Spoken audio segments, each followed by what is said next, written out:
يا أيها الذين آمنوا ادخلوا في السلم كافة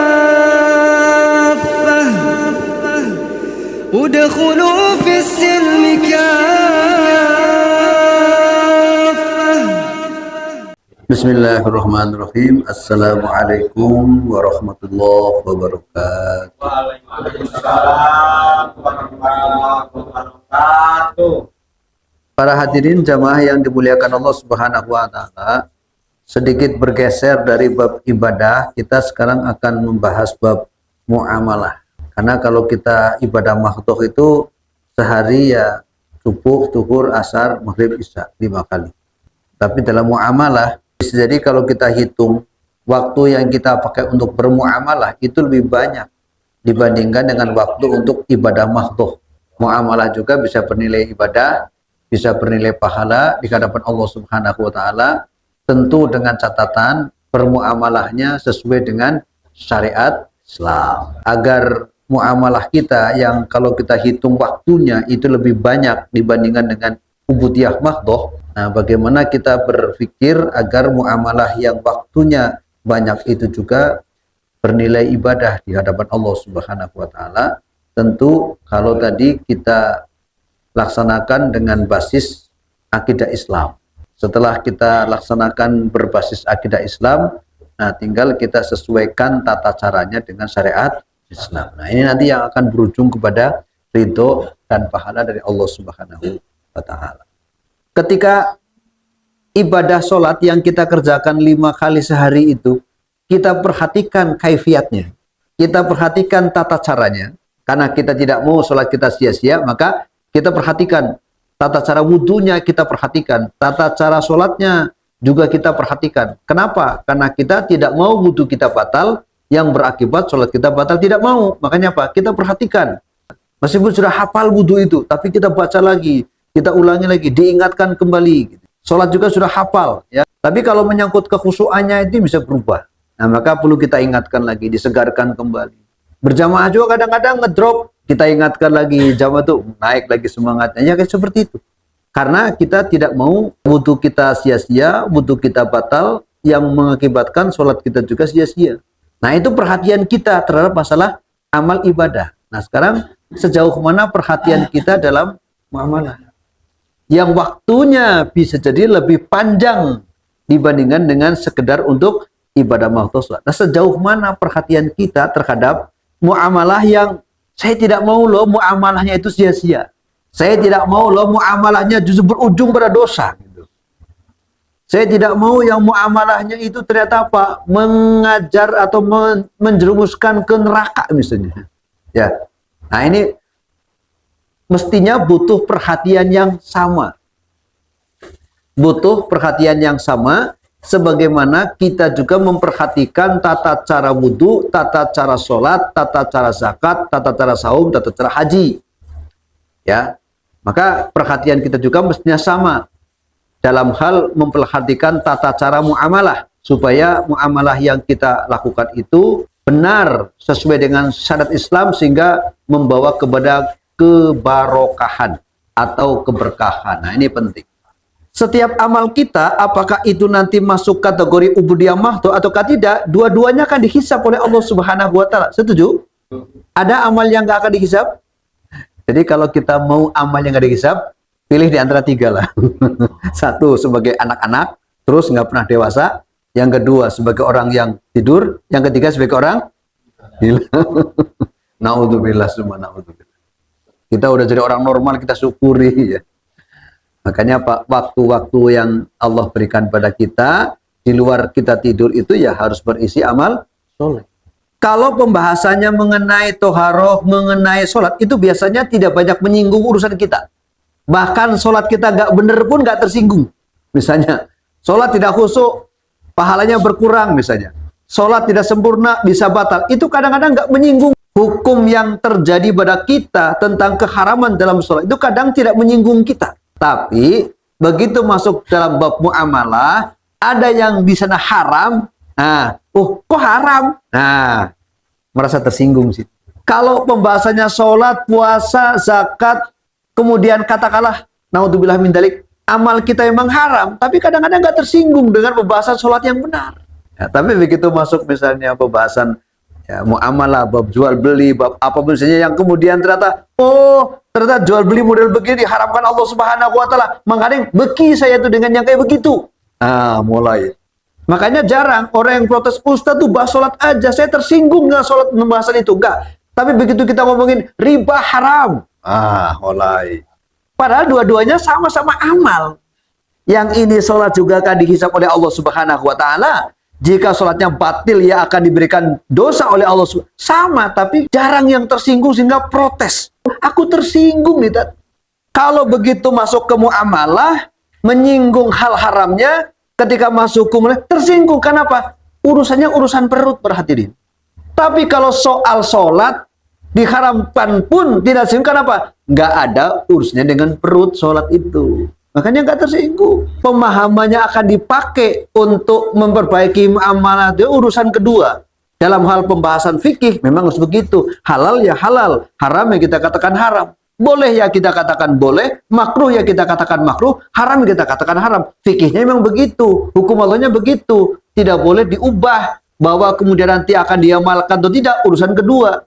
Para hadirin jamaah yang dimuliakan Allah Subhanahu Wa Taala, Al-Quran telah menjelaskan kepada kita tentang apa itu al-bay'u atau jual beli. Jadi Al-Quran ngatur itu. Jadi karena Al-Quran mengatur tata cara jual beli, maka kita tidak boleh berjual beli seenak kita. Karena apa? Al-Qurannya ngatur, kecuali yang Al-Quran nggak ngatur. Misalnya kayak malam ini kita mau pakaian apa aja warnanya. Saya pengen warnanya putih-putih. Ya ada hadisnya. Kata Rasulullah, pakaian yang aku sukai pakaian warna putih. Kenapa? Pakaian putih itu suci dan bersih. Maka apa? Dengan menggunakan hadis dari Imam An-Nasa'i, maka kita senang pakai baju putih. Bagaimana yang hijau, Pak? Apakah ada keterangan bahwasannya baju hijau itu juga utama? Wah, surga itu dipenuhi dengan warna hijau. Makanya apa? Rasul juga suka dengan warna hijau. Oh, ada lagi, Pak. Bagaimana dengan warna merah? Merah juga Rasulullah suka. Artinya apa? Kadang-kadang Rasul menyampaikan suka warna putih. Di kondisi yang lain Rasul menyebutkan warna hijau. Di kondisi lain Rasul menyebutkan, artinya apa? Ya soal warna mah enggak. Saya pakai warna putih, pakai hadis ini. Saya pakai hijau, pakai hadis. Saya pakai merah, pakai hadis. Ada keterangan yang menyatakan warna merah. Hijau juga ada keterangannya. Putih juga ada keterangannya. Nah, ini kan kita jadi bebas. Coklat ada nggak coklat? Nggak ada. Meskipun nggak ada hadis tentang coklat, bukan berarti kita pakai warna coklat. Tidak boleh. Karena itu semua hanya menunjukkan tentang ini lebih utama, ini tidak. Gitu saja. Aturan tentang warna baju kita lebih bebas, lebih fleksibel. Jadi kalau misalnya kita punya baju warna-warni di rumah, ada yang putih, ada yang hitam, hijau, ya nggak ada masalah. Karena memang warna-warna seperti itu sesuatu yang ibahah. Asalkan jangan simbol. Kalau warna nggak masalah, tapi kalau ada simbol, misalkan saya pakai baju kelirnya salib, gimana Ustaz? Nggak boleh. Karena apa? Salib dikultuskan oleh orang Nasrani. Atau pakai bintang David. Ya jangan. Karena apa? Itu simbolnya Yahudi. Maka kita tidak boleh menggunakan motif-motif yang lambang itu dikhususkan, ya dikhoskan, disakralkan oleh penganut agama lain. Maka kita tidak boleh menggunakannya. Al-Quran menjelaskan tentang al-bay'u, itu surat Al-Baqarah 275. Ada kata-kata al-bay'u. Di situ disebutkan, qalu innamal bay'u mithlur riba. Ini ceritanya begini. Dulu ada salah satu dari Bani Amru. Karena li Bani Amru, ada Bani Amru min Taskib. Salah satu bani dari kalangan suku Taskib, itu namanya Bani Amru. Duyunun, dia punya utang. Dia punya utang kepada Bani Muhiroh. Ternyata utangnya itu berbau riba. Kemudian apa? Falamma halla al-ajalu aradu ayyatafadu ar-riba minhum. Ketika jatuh tempo pembayaran utangnya, maka yang berhutang itu sudah mau membayar utang yang ada ribanya itu. Dulu mah belum haram. Dulu belum haram. Dulu. Kemudian apa? Fanuzilat ayat. Lalu turun ayat Al-Quran. Surat Al-Baqarah ayat 278. Turun ayat itu. A'udzubillahi minasyaitonirrajim. Ya ayyuhalladzina amanu ittaqullaha wa dharu ma baqiya minar riba. Wahai orang-orang yang beriman, bertakwalah kepada Allah dan tinggalkanlah sisa-sisa riba. In kuntum mu'minin, jika engkau orang yang beriman. Memerintahkan supaya apa? Si kedua bani di kalangan Sakif, di kalangan Bani Sakif yang akan melakukan muamalah bayar utang yang riba itu disinggung oleh ayat ini. Akhirnya mereka tidak membayar dengan kelebihannya. Mereka hanya membayar pokoknya saja setelah turun ayat ini. Ada ancamannya dari Allah Subhanahu wa taala, fa illam taf'alu fa'dhanu biharbi minallahi wa rasulih. Maka jika engkau tidak melakukannya, berarti apa? Engkau telah mengumumkan perang dengan Allah dan Rasulnya. Kepada siapa? Kepada para pelaku-pelaku riba.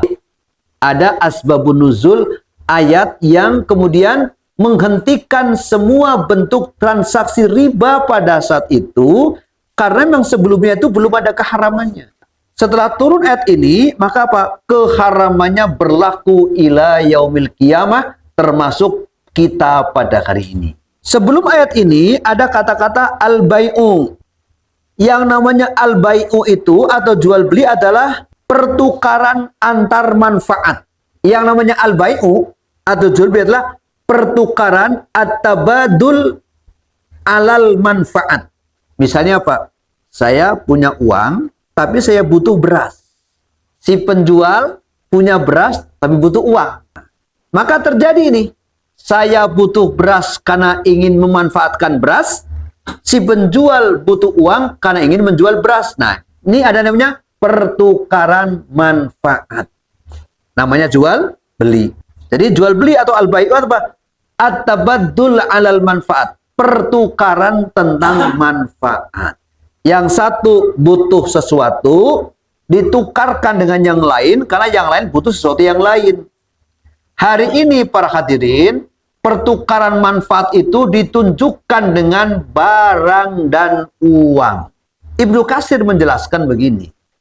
Kalimat mislu itu menunjukkan bahwa orang-orang Quraisy itu menentang hukum Allah Subhanahu wa taala. Mereka tahu bahwa namanya utang sama jual beli itu sesuatu yang berbeda, tapi mereka tidak mau membedakannya. Nah, maka dikatakan mereka itu menentang hukum Allah Subhanahu wa taala, maka kalimatnya mereka mengatakan mislur riba. Ketika dikatakan bahwa jual beli itu tidak sama dengan utang. Kalau utang tidak ada pertukaran manfaat, tetapi kalau jual beli ada pertukaran manfaat dari barang. Kalau kita berbicara jual beli, fikihnya adalah bagaimana jual beli yang sah secara syar'i, maka di situ akan kita bahas tentang arkanul bai', rukun-rukun jual beli. Kalau kita bicara rukun jual beli, satu, adanya penjual dan pembeli. Yang kedua, ada penjual dan beli saja tidak cukup. Harus ada barang yang diperjualbelikan. Nah, ini kalau sudah menyangkut barang yang nah, semuanya nanti ada sifatnya, Pak. Yang pertama misalnya, ketika kita berbicara tentang rukun pertama itu adalah penjual sama pembeli, maka apa?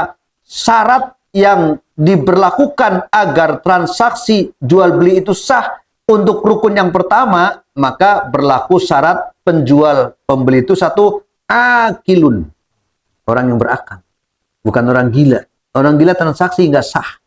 Yang kedua, balighun, yang berjual beli itu sudah balik.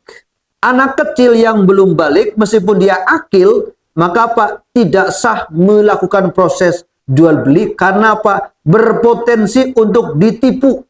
Makanya ada namanya as-sufaha. As-sufaha itu apa?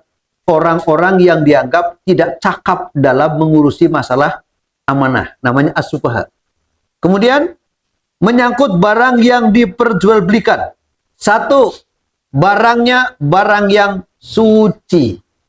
Barang najis tidak boleh diperjualbelikan.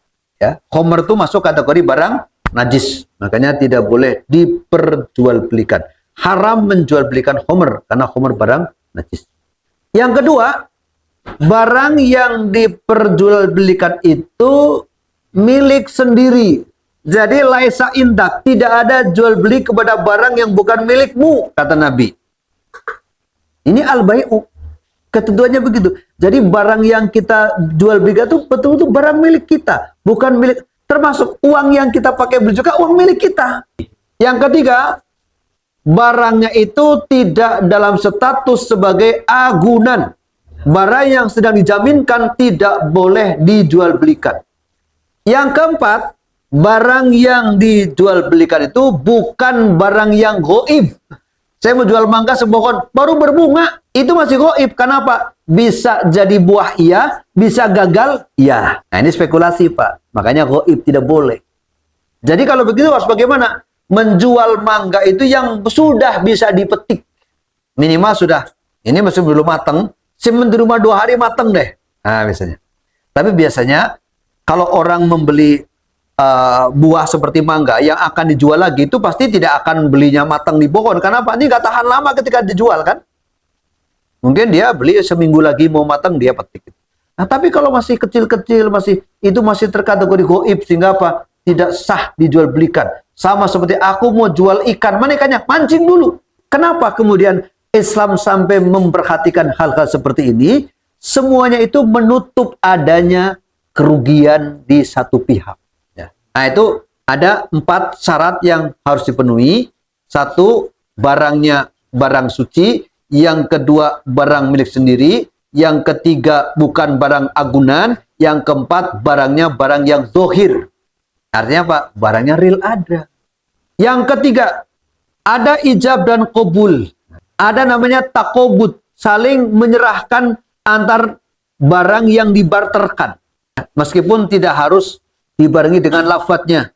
Jadi masing-masing rela menyerahkan uangnya dan rela menerima barangnya, itu sudah menunjukkan ijab qabul terjadi. Ijab uang dari orang yang membeli, qabul dari orang yang menjual. Meskipun diam, yang penting terjadi pertukaran, itu sudah dianggap sah dalam ijab dan qabul. Apakah sudah selesai? Dalam Islam masih ada. Diberi kesempatan khiyar.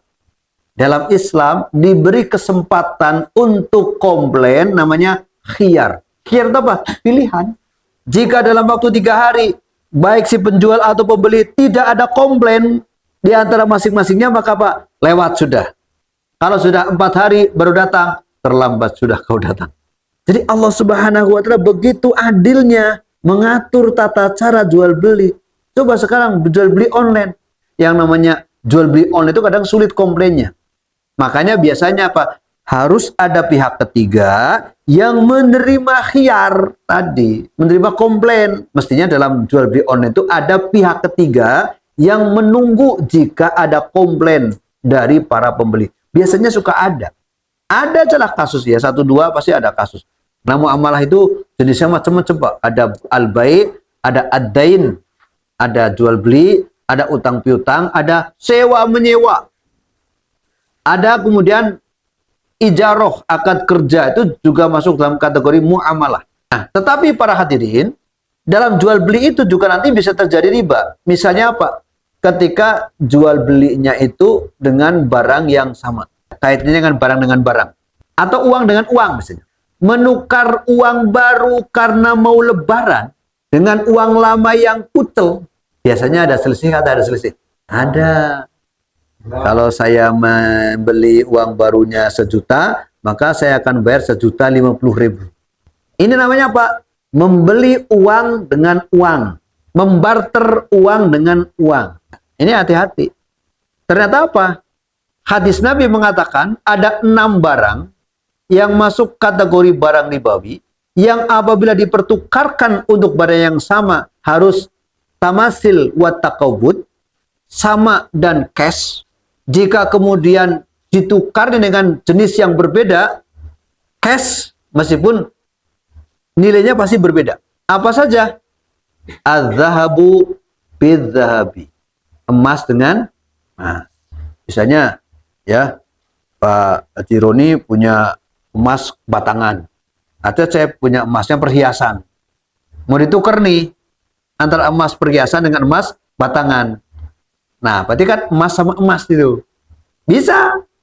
Mungkin saja itu terjadi. Maka jika ini terjadi, maka harus tamasil. Nilai emas dengan emas perhiasan. Sama nilainya. Tidak boleh satu, misalkan sama-sama 10 gramnya misalnya.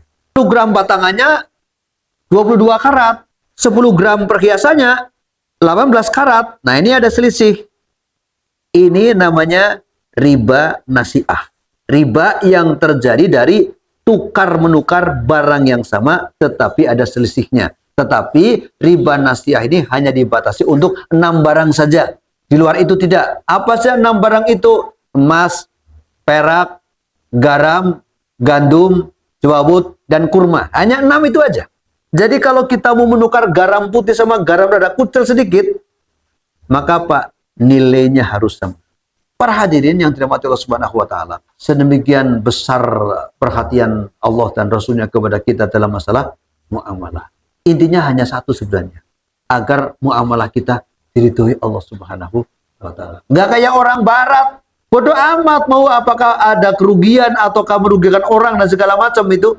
Mereka itu tidak pernah berpikir seperti itu. Tetapi Islam lebih jauh memikirkan keselamatan manusia, tidak hanya selamat di dunia, tetapi selamat di akhirat.